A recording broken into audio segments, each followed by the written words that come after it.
Olá, graça e paz, que Deus te abençoe. Eu quero compartilhar com vocês hoje uma mensagem inspiradora e o nosso tema é o Yom Kippur, o dia da expiação. E aí você vai me perguntar, como uma tradição judaica que tem muito tempo e é antigo demais, tem profunda significância para nós cristãos? Eu vou te dizer, o dia da expiação é um dos dias mais sagrados no calendário judaico. Nesse dia, todos os judeus dedicam-se em um jejum completo, onde eles fazem uma análise das suas vidas. Eles apresentam em forma de culto o seu corpo, conforme está registrado no livro de Levítico, afligir as vossas almas. Então, Israel todo para as TVs, os meios de comunicação, os rádios, as rádios, você sai na rua, não tem um carro na rua, o aeroporto para todo, não tem movimentação em Israel nesse dia. E eles dedicam esse tempo em oração e ao arrependimento. Eles buscam expiação pelos seus pecados e reconciliação com Deus. É um dia de profunda reflexão e busca espiritual. Ou seja, nós vemos a importância desse dia, a importância do Yom Kippur na vida dos judeus, mas também para nós cristãos. Nós devemos voltar os nossos olhos para aquilo que diz no livro de Levíticos. E será para vós estatuto perpétuo. Pergunta: estatuto perpétuo não se muda ou se muda? Perpétuo significa para sempre. Então, é um estatuto que Deus estabeleceu para sempre. Então, quando nós olhamos a Bíblia, eu não posso crer só naquilo que me convém. Eu tenho que crer na Bíblia toda. Eu não posso gostar só daquilo que convém a mim, que me deixa bem. Eu tenho que acreditar na Bíblia toda. Como um pai que me dá um presente, e eu acho que esse pai é maravilhoso, mas quando o pai me dá uma surra, esse pai vira um monstro. O mesmo pai que me deu um presente, que eu achava o pai melhor do mundo, quando ele me repreende, eu acho que ele é um monstro. Por quê? Porque me repreendeu.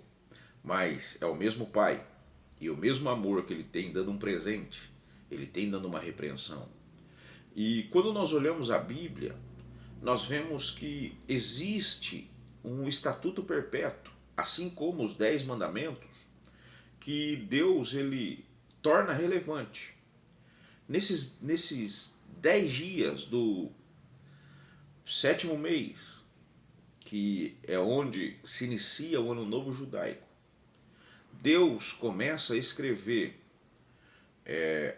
o destino do próximo ano na vida de todos os habitantes da terra. Ou seja, Deus ele vai escrevendo os decretos, e no dia do Yom Kippur é onde ele fecha o livro. E aí tudo que ele escreveu está registrado para o próximo ano. Aí você imagina, como eu vou saber o que Deus escreveu ao meu respeito? Se eu sabendo do meu histórico, eu sabendo de como é a minha vida, eu sabendo de como eu levo as coisas, o nível de seriedade que eu levo nas coisas de Deus, o nível de seriedade que eu levo nos negócios, o nível de seriedade que levo em N coisas, sabendo das minhas responsabilidades e irresponsabilidades, como posso saber o que Deus escreveu? Então, diante disso, cada homem que acredita na lei de Deus, que acredita naquilo que a Bíblia diz, ele faz esse período de análise e de jejum e de humilhação diante de Deus. Então, basicamente é um dia em que nós analisamos e entregamos a nossa vida em forma de culto diante de Deus. Então funciona basicamente assim. O sumo sacerdote, ele desempenhava um papel crucial. E um bode expiatório levava os pecados de todo o povo. Então, ele orava com a mão na cabeça do bode e matava esse bicho, e o sangue desse animal era apresentado diante de Deus como resultado do perdão dos pecados de todo o povo.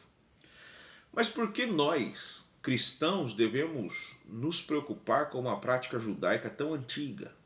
Essa é uma pergunta. A resposta está na nossa fé em Jesus Cristo.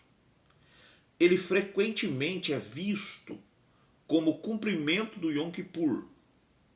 A Bíblia nos diz que Jesus é o sumo sacerdote e também é o Cordeiro de Deus que tira o pecado do mundo. Então, o Yom Kippur aponta para a obra da redenção na cruz, para o sacrifício substituto de Cristo. Então, Jesus levou sobre si os nossos pecados. E existem muitas pessoas que estão equivocadas com a graça e vivem o tempo da graça. Mas a graça que não muda a minha vida não pode salvar a minha alma. Então eu preciso entender que Jesus levou sobre ele os meus pecados, que sou salvo em Cristo, que ganhei um presente chamado salvação, mas dos meus pecados eu preciso me arrepender. Eu preciso mudar a minha realidade e fazer esse acerto diante de Deus. Então o Yom Kippur é um dia especial, é um sábado reforçado, tipo como se fosse um sábado dobrado, aonde nós temos esse período de jejum, de reflexão, de orações, aonde nós apresentamos diante de Deus o nosso culto. E nisso é o último dia em que o livro de Deus está aberto. Se você ver o livro de Êxodo, no capítulo 32, você vai ver Moisés, ele falando com Deus. Se o Senhor fizer alguma coisa com esse povo, risca o meu nome do seu livro. Como Moisés viu esse livro? Ele sabia que existia um livro com o nome de todo mundo. E os decretos de Deus estavam declarados nesse livro. Então, a nossa fé cristã é profundamente enraizada na ideia da expiação e reconciliação. À medida que nós nos referimos ao Yom Kippur, somos lembrados da importância de Jesus Cristo em nossa vida. Ele é o caminho para a comunhão com Deus. E é nessa comunhão que nós encontramos a salvação. Então, o Yom Kippur nos fala sobre a importância da expiação e da reconciliação com Deus. E à medida que vivemos as nossas vidas como cristãos, devemos lembrar do sacrifício de Jesus na cruz e a graça que ele nos oferece. Então, que possamos viver a nossa vida com gratidão a Deus e arrependimento, e buscando a Deus de todo o nosso coração, e rasgando os nossos corações diante de Deus, e apresentando diante dele as nossas humilhações. Então, eu quero te convidar, nesse dia, esse ano acontece no dia 24 para o dia 25, é de domingo para segunda, às 18 horas inicia, e acaba nas 18 horas da segunda-feira. Separe esse tempo, se programe para isso, e Deus, ele vai abençoar muito a sua vida. Que Deus te abençoe, sucesso, que a mão de Deus esteja sobre você, te abençoando, trazendo revelações surpreendentes sobre a sua vida, e que você seja extremamente abençoado. Um grande abraço, fica na paz.